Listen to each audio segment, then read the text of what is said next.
स्वागत है आपका। आप देख रहे हैं कंट्री कनेक्ट टीवी और आपके साथ मैं हूं आर.एस. अवस्थी।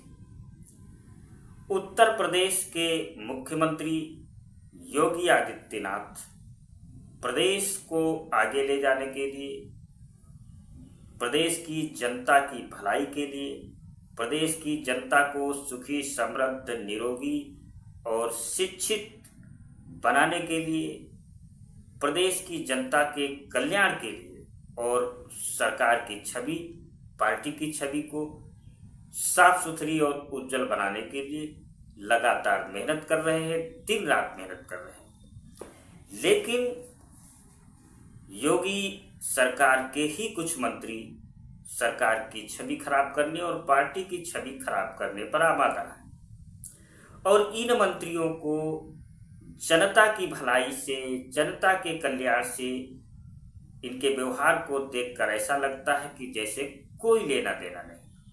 ये तो बस मंत्री पद मिल गया और उसकी ठसक में इस कदर बौखलाए हुए हैं, मतवाले हो गए हैं कि उन्हें जनता की आवाज़ भी सुनाई नहीं देती और जनता की परेशानियों का मजाक बनाकर रख दिया है ऐसे मंत्रियों ने। आज हम आपको ऐसी ही कुछ तस्वीरें दिखाने जा रहे हैं और ऐसे नाकारा मंत्रियों की वो तस्वीरें देखकर आप भी कहेंगे कि ऐसे मंत्री सरकार में नहीं होने चाहिए थे। और इन तस्वीरों में भी इस बात का जवाब आपको मिल जाएगा कि साल 2024 में तमाम लोकप्रियता के बाद, प्रधानमंत्री नरेंद्र मोदी के तमाम कामों के बाद, मुख्यमंत्री योगी आदित्यनाथ की कड़ी मेहनत के बाद बीजेपी लोकसभा चुनाव 2024 में इसका जवाब भी आपको इन तस्वीरों से मिल जाएगा कि एक तरफ एक सन्यासी, एक योगी जो ये नहीं देखता कि दिन है कि रात है, कब जागेगा, कब सोएगा, कब खाएगा और बस उत्तर प्रदेश की जनता के लिए, आम आदमी की भलाई के लिए दिन रात एक करके काम कर रहा है, काम करता जा रहा है। और दूसरी तरफ उसी सरकार में बैठे कुछ नाकारा मंत्री जिनको काम काज से कोई मतलब नहीं, बस अपनी ठसक में घूमते रहते हैं। और जब इन मंत्रियों से जनता कोई डिमांड रखती है, कोई मांग करती है, तो ये उसको सुनते तक नहीं और सुनकर के समाधान करना तो दूर, ये सुनना भी पसंद नहीं करते। वो अपनी मंत्री पद की ठसक में इस कदर खो गए हैं कि पता नहीं कौन से गुमान में है, कौन सी दुनिया में है, कौन से घमंड में है। ये तस्वीरें उस हकीकत को बयां करती है। बता दें कि जो तस्वीरें आप देख रहे हैं ये उत्तर प्रदेश में वर्तमान ऊर्जा मंत्री हैं ए.के. शर्मा। ए.के. शर्मा कभी मोदी प्रधानमंत्री नरेंद्र मोदी की टीम में रह चुके हैं और 2021 में जब ये उत्तर प्रदेश में आए तब लोगों ने ये कहा कि इनको तो एक जासूस बनाकर दिल्ली से यूपी में भेजा गया है। उत्तर प्रदेश में मुख्यमंत्री योगी आदित्यनाथ को कंट्रोल किया जा सके इसलिए ए.के. शर्मा को दिल्ली से लखनऊ भेजा गया है। ऐसी बातें कही गई, ऐसी चर्चाएं हुई।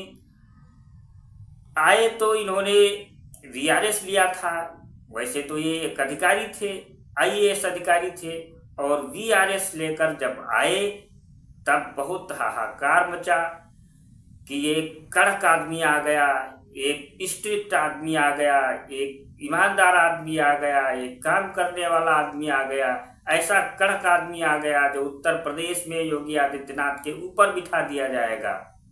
इस तरह की तमाम बातें हुई, तमाम चर्चाएं हुई राजनीतिक गलियारों में, क्योंकि बहुत खास माने जाते थे और काफ़ी सारी चीज़ें इन्होंने प्रधानमंत्री नरेंद्र मोदी की टीम में रहते हुए की, जिससे इनका बड़ा नाम था और बड़े कड़क और साफ सुथरे ईमानदार छवि के आईएएस अधिकारियों में गिने जाते थे कभी। तो इस हिसाब से इनको देखा गया और उसी छवि को देखते हुए इन्हें चुनाव में उतारा गया 2021 में हालांकि ये तय था कि इनको मंत्री तो जरूर ही बनाया जाएगा, लेकिन तब मंत्री नहीं बन सके। और उसमें भी एक बात ये कही गई कि योगी आदित्यनाथ ने वीटो पावर लगा दिया था कि हम इनको मंत्री नहीं बनने देंगे। 2022 में चुनाव के नतीजे आए, इसके बाद इनको मंत्री बना दिया गया। अब इनकी एक हरकत देखिए कि किस तरह से इन्होंने अपने कर्तव्य से मुंह मोड़ लिया और किस तरीके से जनता की मांग को, जनता की आवाज को इन्होंने अनसुना कर दिया। ये मंत्री जी जौनपुर गए थे और जौनपुर में कार्यकर्ताओं ने इनका भव्य स्वागत किया, जोरदार स्वागत किया। लेकिन जब भव्य स्वागत हो रहा था तो कार्यकर्ताओं ने उसी दौरान अपनी एक मांग इनके सामने रख दी। मांग ये रख दी कि साहब बिजली नहीं आती है, उसको देख ले, उसका समाधान करा दे। बिजली 3 घंटे से ज्यादा नहीं आती है। बिजली जब इस तरह से नहीं आएगी गर्मी के मौसम में तो सीधी सी बात है कि लोग परेशान होंगे और काफी परेशान होंगे, और वो अपनी बात ऊर्जा मंत्री के सामने नहीं रखेंगे तो आखिर किसके सामने रखेंगे। अब जब उनके इलाके में खुद ऊर्जा मंत्री पहुंच गए थे तो सीधी सी की बात है कि इस प्रश्न को ऊर्जा मंत्री के सामने रखा जाएगा। तो ऊर्जा मंत्री के सामने लोगों ने अपनी बात को रखा। इतने परेशान हो गए जौनपुर के कि उन्होंने पहले माला पहनाई, फिर मिठाई खिलाई और बोलने लगे कि साहब 3 घंटे ही बिजली आती है, कुछ समाधान कर दीजिए। 3 घंटे आपने कहा था कि कम से कम 18 घंटे बिजली आएगी। 18 घंटे नहीं तो कम से कम 15-16 घंटे तो आती होगी। लोगों ने कहा कि नहीं साहब, 3 घंटे से 3 मिनट ज्यादा नहीं रहती, बिजली सिर्फ 3 घंटे ही आती है। और उसके बाद ए.के. शर्मा ने जो जवाब दिया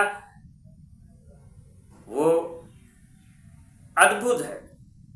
उत्तर प्रदेश में एक ऐसा मंत्री हुआ और ऐसे मुख्यमंत्री के कार्यकाल में हुआ जिस मॉडल का पूरे भारत में चर्चा होती है, पूरे भारत में जिस मॉडल को कॉपी करने की बात की जाती है, उसका एक मंत्री जवाब इस तरह से देता था, ये इतिहास में दर्ज होगा। पहले आप सुनिए, पूरा वीडियो देखिए, सुनिए उनका जवाब, फिर हम आपको कहानी बताते हैं। बहुत परेशान है, पूरे बीमारी परेशान है। केवल 3 घंटा बिजली मिल रहा है, 3 घंटा 10 मिनट, 24 घंटे 3 घंटा बिजली मिल रही है। एसडीओ बोर्ड लगा कर बैठा है कि 11 बजे 4 बजे तक मिलेगी, उसके बाद नहीं मिलेगी। एक यथुआ से चढ़ा के लगा रहे हैं।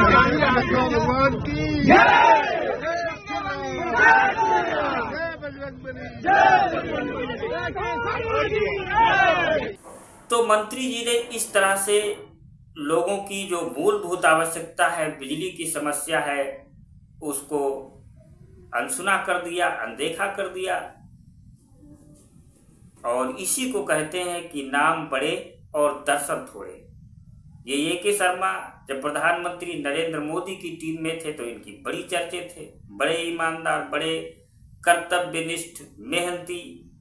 लेकिन जब जनता इनके सामने कोई मांग रखती है तो ये सीधे तौर पे उस मांग को अनसुना कर देते हैं, इग्नोर कर देते हैं। और उनको जो लोग अपनी बात रख रहे थे, अपनी समस्या बता रहे थे, उनको दूसरी चीजों में उलझा देते हैं। अब इसका जवाब कौन देगा? क्या ऊर्जा मंत्री से इसका जवाब नहीं पूछा जाना चाहिए कि बिजली क्यों नहीं आती? भाई, आपने तो दावा किया था कि उत्तर प्रदेश में योगी आदित्यनाथ सरकार का दावा था कि 18 घंटे बिजली आएगी, कम से कम तो 3 घंटे बिजली क्यों आती है? इस सवाल का जवाब कौन देगा? वही दूसरा आदमी कहता है कि साहब एसडीओ को बोल दीजिए कि 11 बजे से 4 बजे तक कम से कम बिजली दे दें। उसके बाद नारेबाजी शुरू हो जाती है।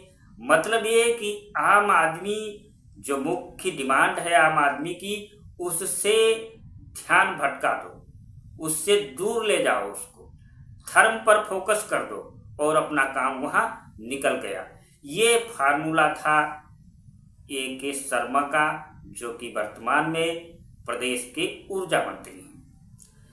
लेकिन अगर योगी आदित्यनाथ होते तो क्या उनका भी यही स्टाइल होता, उनका भी यही तरीका होता?